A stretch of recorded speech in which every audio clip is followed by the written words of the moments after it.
What's going on, y'all? Welcome back to Clown Questions. Holy shit, I'm hype. I'm your host, Matt K. Maurer. How do I usually open this? Yeah, welcome back to Clown Questions, a show where there is no dumb questions, and there's only been one question on my mind the past couple of days here. Is Jerry Jones insane? I'll answer that later. The answer is yes. Spoiler alert. But yeah, good show for you guys. Top 10 moments of the week, game of the week. First interruption with Eric Dickerson and some great questions for y'all today. So who's down to clown?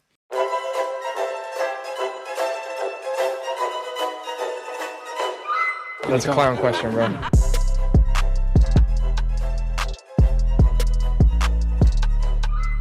So is Jerry Jones insane? Obviously, the clear answer to that question is yes. No shit, obviously. And obviously, what I'm referencing here is this guy coming to my team, number 11, Micah Parsons, has been traded to the Green Bay Packers. I'm wearing his jersey right now, number 11. I'm only kidding. This is a Jaden Reed jersey, but I can just take the Reed off and switch it to Parsons. But no, actually, Micah Parsons, he will be wearing number 1 for the Green Bay Packers, a number that hasn't been worn since Curly Lambeau. I thought Curly Lambeau's number was retired. It was kind of unofficially retired. No one had worn it. But I guess the Packers determined, yeah, I mean, we don't have to retire it technically. Not technically. The entire stadium is named after him. So I feel like Lambeau Field, that's bigger than getting your number retired. So Micah Parsons, he's going to be shouldering the load of the defense for at least the next 4 years, because upon the trade being done, the Packers agreed to a 4-year, $188 million deal, good for $47 million a year.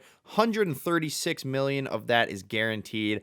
I think we're giving him something like $30-40 million signing bonus. So Cowboys wouldn't pay him, and the Packers said, hey, we'll pay him. Just trade him over to us. I didn't talk about the compensation yet.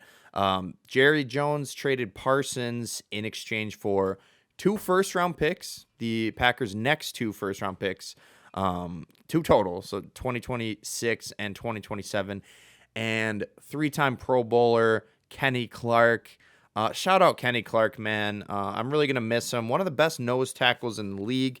I heard he had maybe a bit of a down year last year, but great player for the Packers. Played for us for 9 seasons. So, Kenny, you will be sorely missed. Despite how excited all of us Packers fans are, we will miss you. But, yeah, it's hard not to get excited about this Micah Parsons deal. And, yeah, Jerry Jones is insane. He is an insane person for making this trade. I think Jerry wanted to pay him. I think he wanted to give him like $500,000 less than TJ Watt. And Mike is like, dude, that's not how the NFL works. If you're the same caliber of player, someone sets the market and then the next contract is higher.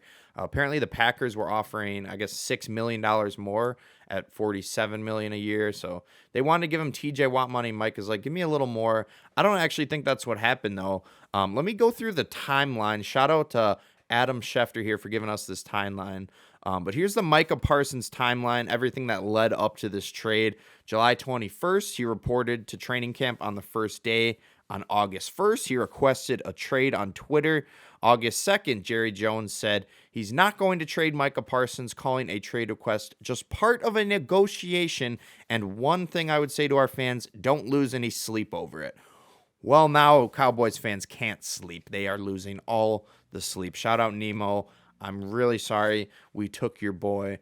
August 7th, Parsons has back tightness. I think his back's fine, but he was not on the practice field during camp after that back tightness on August 7th. August 13th, Jerry Jones says nothing is preventing Parsons in the contract talks, but they still have not discussed a new deal. August 21st, Jerry Jones claims this. I think he might have been lying, but he claims that the offer to Parsons was the richest non-quarterback contract ever. By the way, the contract with the Packers is the richest non-quarterback deal in NFL history. August 22nd, Coach Brian Schottenheimer says, I expect Micah Parsons to play week 1. And August 28th, maybe the greatest day of my entire life, the Cowboys trade Micah Parsons to the Packers. the Packers agreed to a 4-year, $188 million contract. As I said, just incredible stuff from Jerry Jones. Jerry Jones is my new favorite guy. I've been watching the Cowboys documentary. That shit is crazy. It really shows how insane Jerry Jones is. He made a lot of insane moves, but it did end up, with some championship W's, Super Bowl victories in the 90s. But craziest part of that documentary to me was Jerry Jones' first press conference as an owner. They were like, what's going to be your role on the team? And apparently Jerry Jones pointed at their current GM and said, I want his job. And not long after that, Jerry became the GM. Greatest GM in NFL history. Very funny here. There's a lot of parallels here. One obviously being Dallas trading away their superstar, reminiscent of obviously Luka Doncic in that blockbuster deal to the Lakers. Now Dallas is trading away another superstar, probably the two best players in all of Dallas, both gone. One to the Lakers, one to the Packers. I am blessed. I am so blessed, for real, FR. Both of Dallas's superstars got traded to my teams. Luka went to my Los Angeles Lakers, and now Micah Parsons is on my Green Bay Packers. Holy shit, I am hype. I don't know what Nico Harrison was smoking. He got lucky when he ended up getting Cooper Flag, but whatever he was smoking, I think he gave it to Jerry Jones because, Jerry totally screwed up the contract negotiations, trying to be sneaky, trying to talk to Parsons without his agent present, and it cost him, and all he got in return was 2 first-rounders and Kenny Clark. Not to shit on Kenny Clark, great player, Pro Bowler, Packer legend, I want to say Packer for life, but it's hard to be a Packer for life when your team trades you to a Jerry Jones-led Cowboys team. But yeah, really excited about the Packers. I think we were contenders before this trade, but I think this further cements us as competitors. I'd be lying if I wasn't a little concerned about the run defense here without Kenny Clark, one of the best run stoppers in all of the NFL. Maybe a little worried about the Packers cornerback room, but don't worry. Bo Melton is here, our wide receiver turned cornerback. He did make the team. I was pretty surprised that we cut Corey Ballentine in favor of Bo Melton, but that just that gives me some more confidence in Melton that, Corey Ballentine had been a solid corner for the Packers. I'm getting on a complete Packers tangent. What I meant to go into was obviously the Nico Harrison, Jerry Jones parallel, but a little bit maybe of the Reggie White parallel, the Charles Woodson parallel. To me, this Micah Parsons deal feels like that Reggie White deal. You sign one of the best defensive players. Now we trade for one of the best defensive players. But I don't know who's familiar with the story, but before Reggie White signed with the Packers, I believe it was our coach, Mike Holmgren at the time, if I'm correct here. I think he called and he either was talking to Reggie White or he left a message, but basically he got on the phone and said, Reggie, it's God. Come to Green Bay. And Reggie, very, very religious fella. He took that as God's word and he became a Packer. But yeah, it kind of makes me think maybe Brian Gutekunst. How do you say Gutekunst? Somewhat Gutekunst? It's a weird, probably German name, but the Packers GM, Brian Goot, we affectionately know him as Goot. My guess is he called Jerry Jones on the phone and said, Jerry, it's God. You need to trade Micah to Green Bay. You need to trade Micah to Green Bay. We need Kenny Clark on our team. And Jerry said, oh, well, if the Lord said it, I better get them over to Green Bay and let's improve our team. Let's increase our run defense. Please give me a 0 through 10 rating on my Jerry Jones impression there in the comments. But yeah, I'm just on a Packers ramble. I'm drunk on football right now, to quote Ploff Warrior. Ploff Warrior has been talking everyone's ears off on Twitter about Micah Parsons, rightfully so. But verbal meme here. It's the Quagmire from Family Guy wrapped in a straitjacket, and that's like Ploff Warrior's head instead of Quagmire, and it just says Micah Parsons. Micah Parsons. Pluff Warrior was texting Fleet Farm and said, "Hey, Fleet Farm, Micah Parsons is a Packer." He's telling. I think Pluff Warrior probably has the record for most Micah Parsons mentions in one day. He can't stop saying it.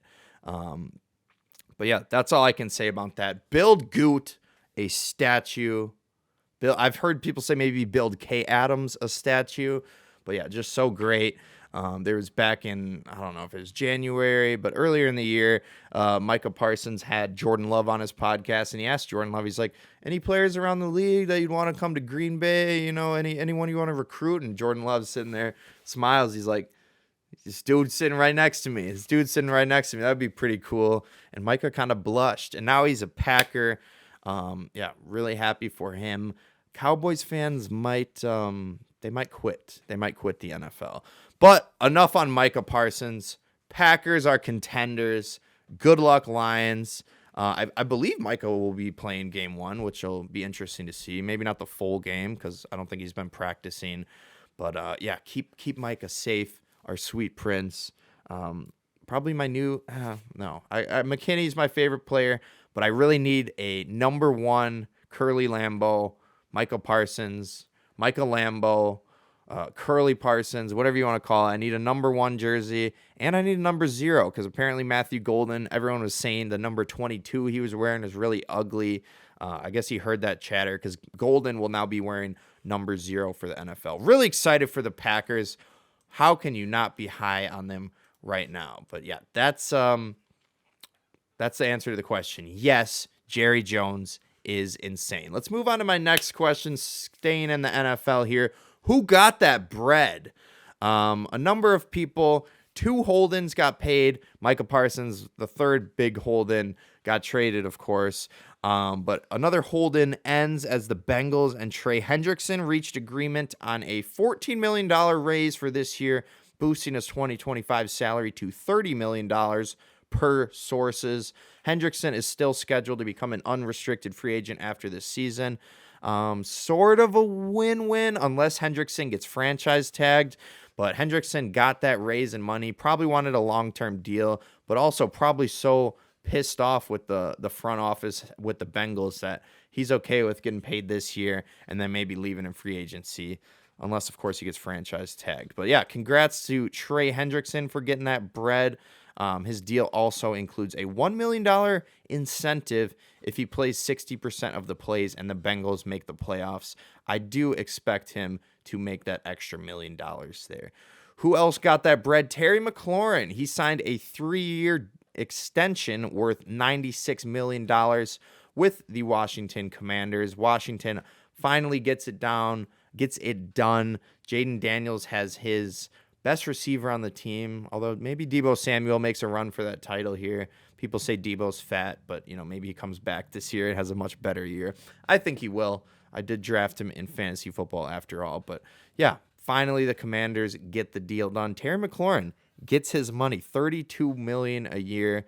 I think that's pretty fair for where the wide receiver market's at now. One more person got that bread, and that would be all-pro safety Kyle Hamilton, agreeing to a record-breaking 4-year extension worth over $100 million, $82 million guaranteed. The deal, averaging $25 million a year, makes Hamilton the highest-paid safety in NFL history and the highest-paid non-QB in Ravens history. So, yeah, congrats to Kyle Hamilton. Congrats to the Ravens. Ravens will continue to be a tough team to beat, as Kyle Hamilton is one of the best defensive players in the league. Let's keep it rolling with my next question. Who's out? That would be the Chiefs. They've been eliminated from the playoffs. No, I don't know why I'm adding fuel to that fire, but their wide receiver, Rashee Rice, he is expected. Someone tell me, is it Rashee or Rashi? Because I've heard it both ways. I feel like Rashee makes way more sense, but I've heard Rashi. Maybe I'm wrong, but Rashee Rice is expected to be suspended 6 games for violating the NFL personal conduct policy. I guess part of the personal conduct policy is you can't commit hit and runs. I believe that's what Rashee has been suspended these 6 games for. I don't believe Rice is going to appeal the suspension. The Chiefs probably urged him to just take the suspension because if he appealed it, there might have been an appeal process and he might not have won the appeal, and that 6 games gets moved back further in the season. Chiefs were probably like, hey, bro, just get the deal done with. Best case scenario, you win the appeal. It goes from 6 to 4 games, but then you're in the middle of the year, you're suspended. But yeah, shout out Rashee Rice. I drafted Hollywood Brown. Mystery relevant. Last pick in a 12-team, 16-round draft. I got Hollywood Brown. I knew we had some value with Rashee Rice here. Some say he's washed. I hope not. But yeah, Rashee is out. I think Chiefs will be just fine without him, but they won't have him for the first 6 weeks of the season. Who else is out of the running for the playoffs? The Saints. I think we can safely say the New Orleans Saints have been eliminated from the playoffs, not because of this move, but I wanted to mention that the Saints have made a quarterback decision finally. They've announced that Spencer Rattler will be their week 1 starter. I was kind of rooting for Shuck, but maybe Rattler can develop Shuck. No, that doesn't quite make sense. But yeah, we expect a QB carousel of sorts with the Saints this year. I think they're tanking for Arch Manning. But let's move on here. Who signed? That's the next question. Who signed? A prenup?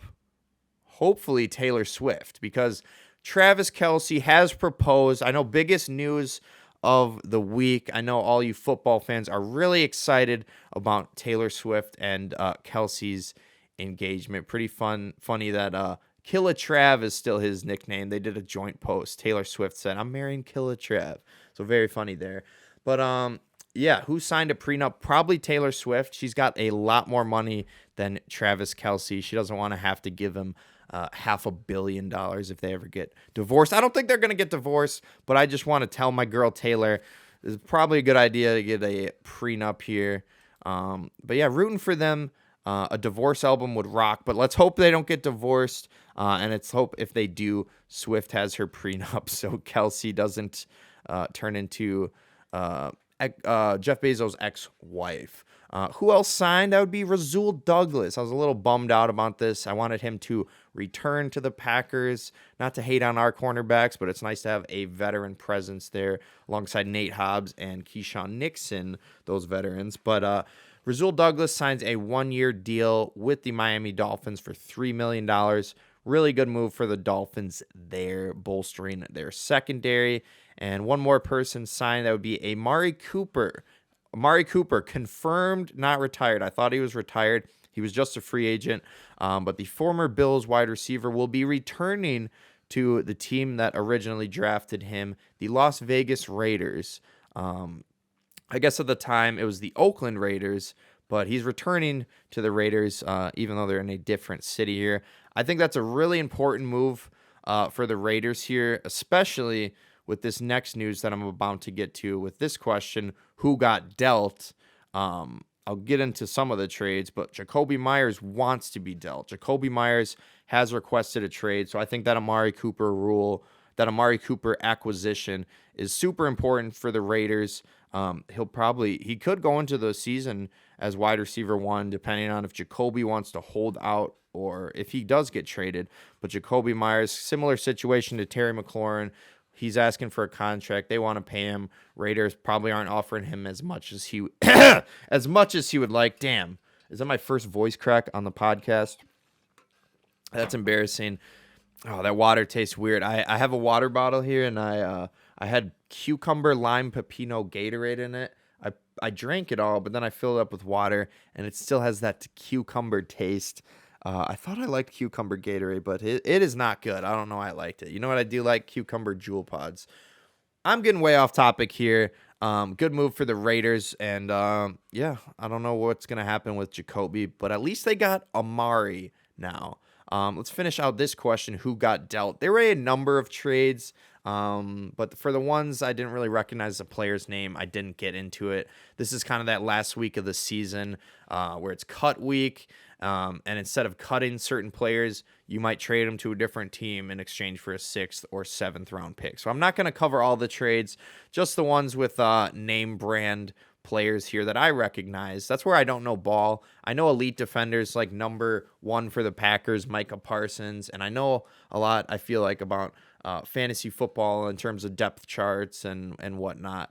But I don't know the smaller moves. So I'm just going to get into the fantasy football relevant moves, or at least the bigger names here. The Vikings, another homecoming. Amari Cooper homecoming to the Raiders. Well, not really his home because that'd be Oakland, but not Las Vegas. But definitely a homecoming here as the Minnesota Vikings trade for Adam Thielen. They traded a 2026 fifth and a 2027 fourth in exchange for Thielen, a 7th-round pick, and a 5th-round pick. Really good trade for the Vikings here, especially with that Jordan Addison 3-game suspension. And we don't know what's going on with his hammy, but Justin Jefferson has a hamstring injury, I think questionable for week 1. But yeah, I don't know. I feel like that hamstring injury is a little overblown, so overblown to the point that I saw Justin Jefferson go 7th overall in a fantasy football draft. Makes no sense to me. He should be a top 5 pick no matter what. But if he's not ready to go week 1, Thielen will probably be the wide receiver 1. Maybe him and Jalen Naylor. But a good little security blanket for J.J. McCarthy, who I think will be a bust this year. But that's just a little aside. Maybe I'll get into that later. Who else got dealt? Kenny Pickett. The Browns traded Kenny Pickett. They got a 5th-round pick in return. I believe that was to the Oakland Raiders, the Las Vegas Raiders, excuse me, move the team back to Oakland. Actually, that stadium looks sick. I kind of want to go to a Vegas game.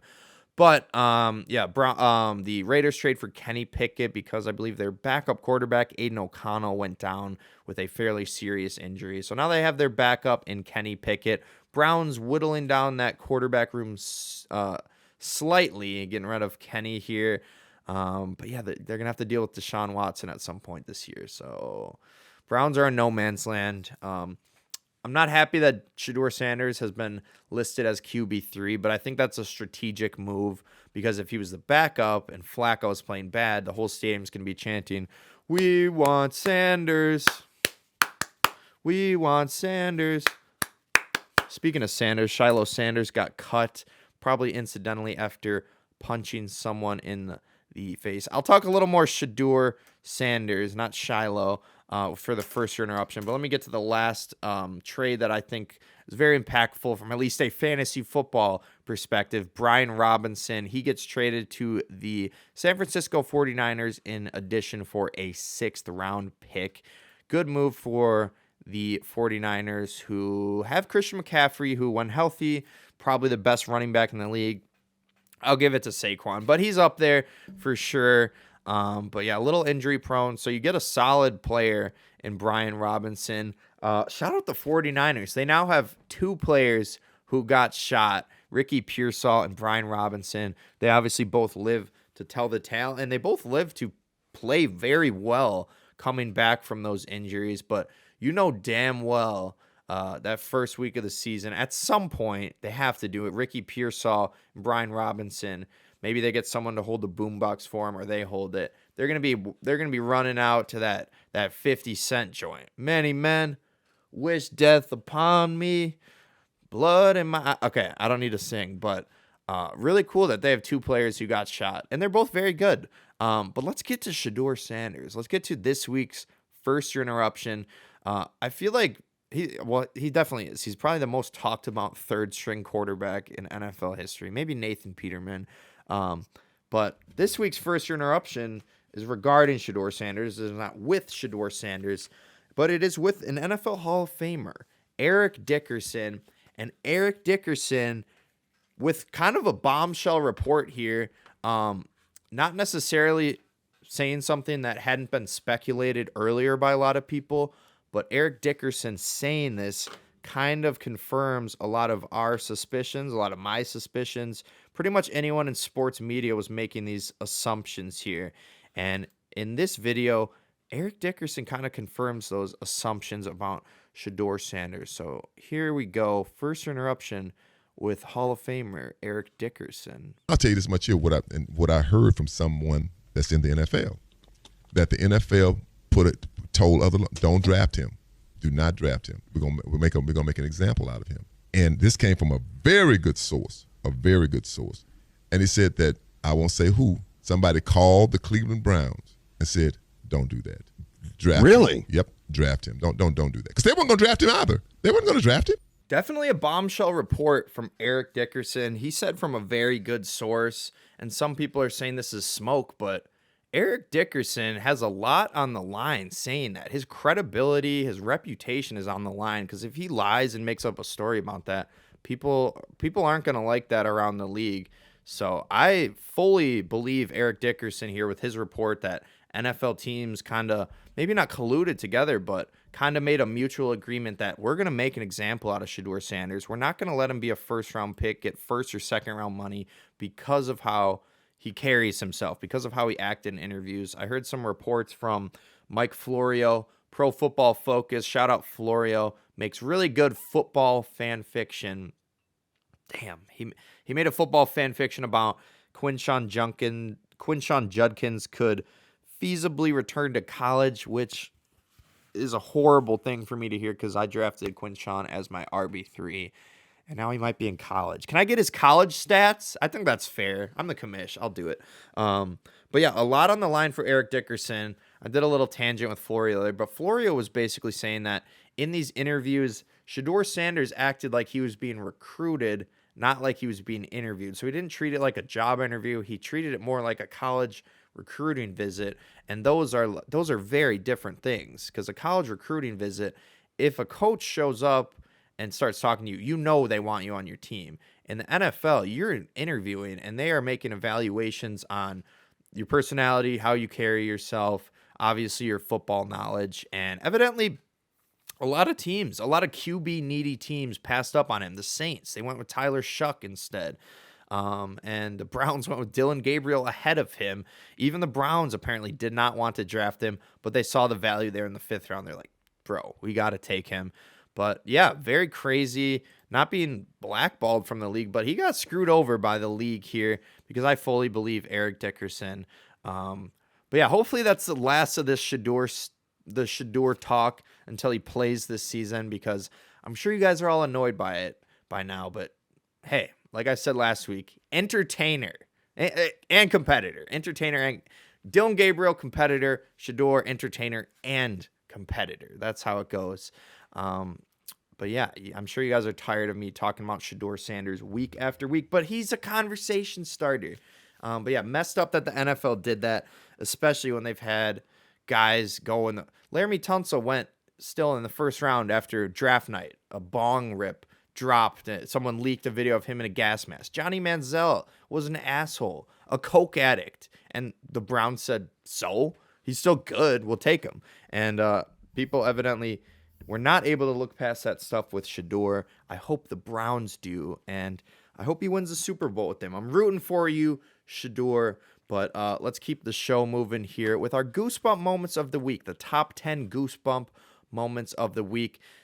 What I'm doing right now is sports podcasting malpractice, unfortunately. It's almost 2 p.m. I don't know what the score of the game is, but I'm recording in the middle of college football. I'm literally Texas-Ohio State is on right now. An amazing game. I meant to record at 11, but here I am in my procrastinative nature. So sports podcasting malpractice. None of the college football moments from this Saturday will be there, but I guarantee a number of them will make it into the top 10 this coming week.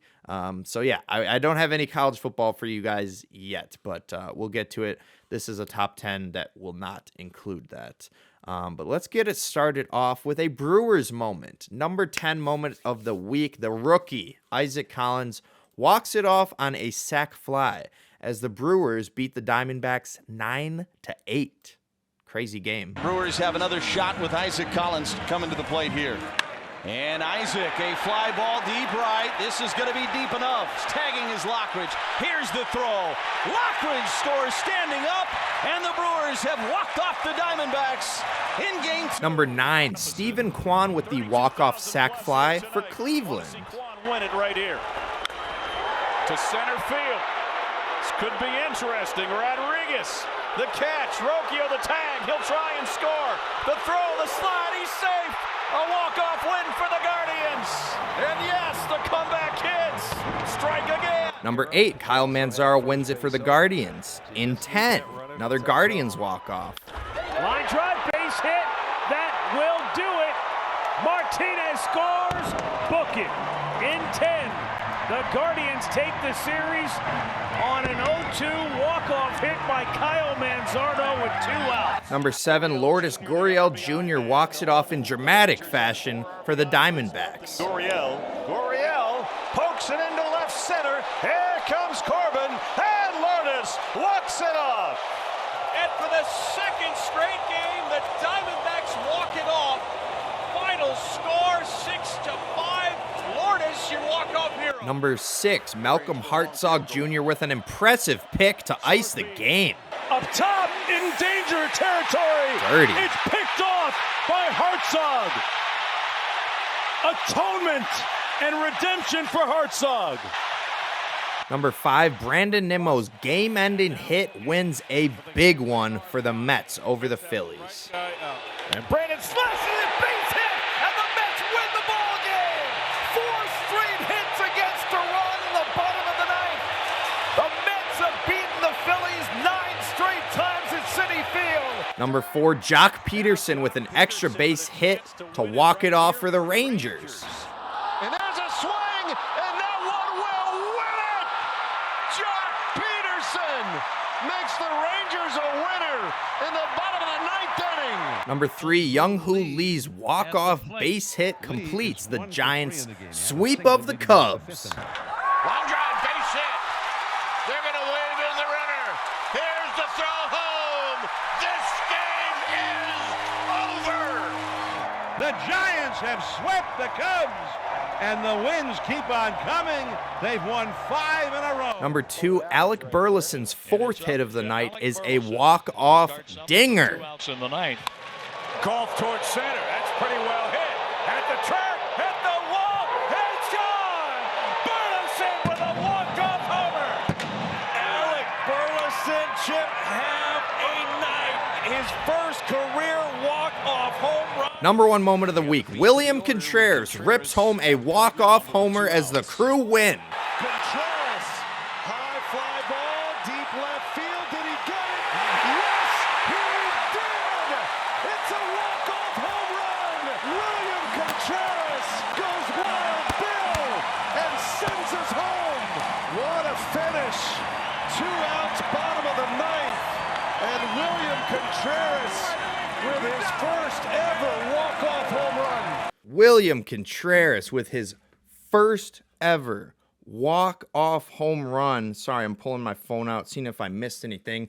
I am missing the game of the week with Texas here, with Texas versus Ohio State, 1-3. Come on, Matt, you gotta be in time for these game of the weeks. But yeah, goosebump moments. You love to see Brewers at number 10 and Brewers at number 1. William Contreras, maybe hottest power hitter in the league. Maybe Bryce Terang. Bryce Terang, I think, might lead the league in home runs since August.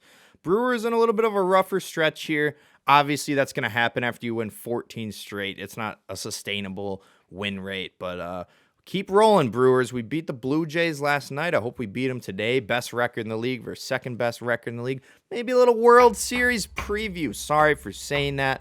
Let me knock on some wood. I might be the jinx master, as my brother said. But yeah, good goosebump moments of the week. Looking forward to next week and the week after that and the week after that and the week after that, because we'll have football every week until February. Isn't that a beautiful thing to hear? We'll have football. I'm watching football out of the corner of my eye now. Hopefully I don't miss the end of this Texas-Ohio State game, but I shouldn't, because I only got a couple minutes left of the show. It's the game of the week. Like I said, I should have picked Texas versus Ohio State, but I missed the boat there, so I'll make it the Sunday game. There's no football, NFL football this Sunday, so there will be some college football. It's going to be number 6, Notre Dame at number 10, Miami. Notre Dame is 2.5-point favorites, and I will be taking Notre Dame minus 2.5. I think they cover. Just got to win by a field goal there. And this game should be an instant classic since I will not be able to watch it I called it. That William Contreras walk-off, I was not watching it. Luckily, I was able to turn it on in time for the walk-off, but I called it. I said, I'm not watching the game. It'll be an instant classic. So I think this will be an instant classic as well. But yeah, I like the Irish here. I like Notre Dame. The Fighting Irish, I think they bounce back here. I think they bounce back from a heartbreaking loss in the national championship to Ohio State. And this is probably a bad take, but low-key, I think loser of this game will be eliminated from the playoffs. Not literally, but I expect whoever loses this game will probably maybe lose again at one point. Although, no, it's a lot harder to get eliminated early now because it's 12 teams. So forget that. You got to win. You got to lose 3 to be officially eliminated. So if you lose 1, you still got that one maybe game of breathing room, especially if you're in the ACC or if you're playing good opponents. Like I assume Notre Dame's playing this year. Notre Dame played some shitty opponents last year, but it was such an easy schedule that I assume it'll be much harder this year. But yeah, give me the Irish with this top 10 matchup looming and a guy who doesn't know ball.